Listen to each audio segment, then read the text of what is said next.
Welcome to Chillin' 101. We hope this video helps. You begin by opening the class where you want the question. This immediately grounds the task.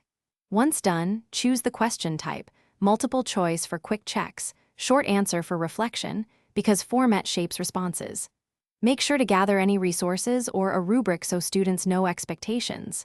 Next, click the Classwork tab and press Create. Selecting Question as the option starts the interactive flow. This direct start saves time and sets up the structure you'll refine next. You now craft the prompt with clarity. State the task and success criteria so students understand how to respond.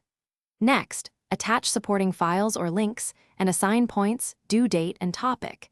These details control grading and organization.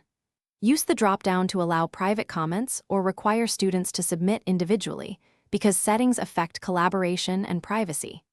Once configured, preview the question to verify attachments and instructions. Making adjustments here prevents confusion. You finish by assigning the question immediately or scheduling it for later.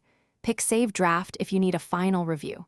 Once live, monitor responses via the Classwork stream and the Grades tab so you can return feedback quickly. Timely feedback drives learning. If students report issues, first check Drive sharing permissions and that they are enrolled in the class, because most failures stem from access. Finally, update question settings or repost if needed. That sequence resolves common problems efficiently. Thanks for watching. Consider subscribing if we helped you.